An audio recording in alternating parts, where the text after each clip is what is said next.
बोलो गणपति बाप्पा, गणपति बाप्पा। हाथ ऊंचा करवाना था। बोलो पार्वती पुत्र गणेश भगवान की, बोलो पवन पुत्र हनुमान की, बोलो कृष्ण कन्हैया लाल की, बोलो सियावर रामचंद्र की, बोलो हरे कृष्ण महाराज की, बोलो स्वामीनारायण भगवान की, बोलो लक्ष्मी नारायण देव की, बोलो चामुंडा मात की। आ बोलावुं छे बधाम जे आवे छेल्ले, એટલે હું તમને સમજાવું છું ભગવાનમાં ક્યારેય આગળ જે ના આવે। બોલો ભારતીજી મહારાજ की। ને હવે છેલ્લો નારો છે દેવો કે દેવ મહાદેવનો એક એવો હોય છે તમે બધા बोलो पार्वती पति हर हर महादेव।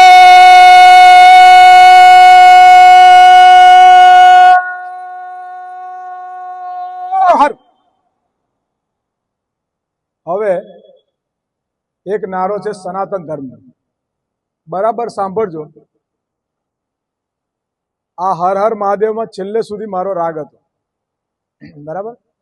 આમાં જે જય બોલવાની છે તમને આ બધો મેં જયનો કોન્સેપ્ટ સમજાયો। ભગવાનમાં ક્યારેય જય આગળ ના હોય। રાધા વગર કૃષ્ણ અધૂરો, સીતા વગર રામ, એના વગર નામ લો તો થઈ જાય કામ તમામ। હવે તમે એમ કહેશો કે આવું કેમ? રાધા વગર કૃષ્ણ ને સીતા વગર રામ, એના વગર નામ લો તો કામ થઈ જાય તમામ। તમારા ઘરમાં ગઈડ્યા હોય ને અને બધું જ પતી ગયું હોય, કામ તમામ, છેલ્લે બેઠા હોય ખાટલામાં બોલતા કે હવે રામ રામ કરો ને, શું કે અંત મોહ માયા સમાજ આ તમામ વસ્તુ છોડીને ત્યાગ કરે ને એટલે પછી કે રામ મારું બધું પતી ગયું, બસ તું રહ્યો। ને ઘણા જણ અત્યારથી ભજન તો ઘરે કહેતા આ તારી ઉંમર છે હવે આ બધી પૂજા પાઠ કરે, કામ ધંધો કર, એવું કહે છે ને ઘણા જણ। હા છે। હવે સનાતન ધર્મનો એક નારો છે। હિન્દુ ધર્મ નથી, હિન્દુ આપણી સંસ્કૃતિ છે, સનાતન આપણો ધર્મ છે અને આ દેશના ચારે ખૂણાના ચાર આપણા શંકરાચાર્ય છે। આ દરેક હિન્દુ સંસ્કૃતિ વાળાએ સનાતન ધર્મને સમજવું પડશે। સ્વામિનારાયણ સંપ્રદાયના કેટલા લોકો છે? આટલા છો ને, વડતાલ, એપીસી બધે છો ને। સ્વામિનારાયણ સંપ્રદાયની સ્વામિનારાયણ ભગવાને સ્થાપના કરીને એમનો અંગરક્ષક મુસ્લિમ કેટલા જણને ખબર છે? મિયાજી, કોઈને ખબર છે તો આ તપાસ કરો। કૃષ્ણને સૌથી પહેલા જે વૃંદાવન મળ્યું રસખાન, ભાગવત કથા કેવડાવો ને એમાં 9મા અધ્યાય। મહારાણા પ્રતાપની સામે અકબરને માનસી લડ્યા અને શિવાજીના 11 પઠાણ અંગરક્ષકો હતા।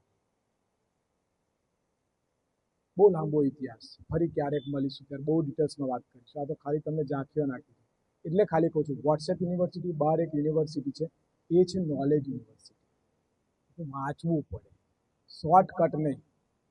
આપણે શું કરીએ? શોર્ટકટમાં ઘેર જવું છે, શોર્ટકટમાં કોલેજ જવું છે, શોર્ટકટમાં પાસ થઈ જવું છે, શોર્ટકટમાં પૈસા કમાઈ લેવા છે, શોર્ટકટમાં પછી આપણું જીવન થઈ જાય છે શોર્ટકટ। હવે આ સનાતન ધર્મનો નારો તમે સમજજો। હું કહીશ કે ધર્મ કી તો તમારે કહેવાનું જય હોય, હું કહીશ અધર્મ કા તો તમારે કહેવાનું નાશ હોય, હું કહીશ પ્રાણીઓમાં તો તમારે કહેવાનું સદભાવના હોય, હું કહીશ વિશ્વ કા તો કલ્યાણ। આ મારો નારો નથી, સનાતન ધર્મનો નારો, બરાબર? જોરદાર બોલવાનું છે। આ તમને બધાને યાદ રહેશે। આ દરેક મંદિરોમાં, દરેક ગામમાં વર્ષોથી બોલાતો, ડીજેની ધૂનમાં ભૂલાઈ ગયું છે। કોઈ પણ આરતી, કોઈ પણ પૂજા પૂરી થયા પછી આ, અને હું તમને સમજાવું કે એનું મહત્વ શું છે અને કેમ ભારત પૂરા વિશ્વમાં લોકો માને છે અને પ્રેમ કરે છે। અહીંથી શરૂઆત છે। ધર્મ કી, હાથ બે ઊંચા કરીને, અવાજ નહીં આવતો, આત્મા મરી ગઈ છે ને જગાડો। जिंदा तो है पर लाश है, खुशबू तो हमें महसूस ही नहीं होती, अपनापन तो रहा ही नहीं, बिखर क्यों गए, हम है तो है पर पत्थर है। मानस बनવું પડશે।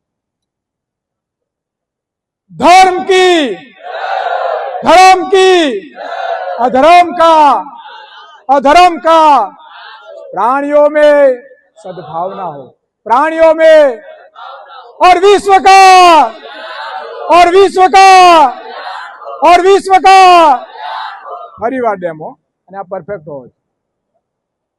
धर्म की धर्म की धर्म की अधर्म का अधर्म का अधर्म का प्राणियों में प्राणियों में प्राणियों में और विश्व का और विश्व का और विश्व का बोलो बोलो भारत माता की।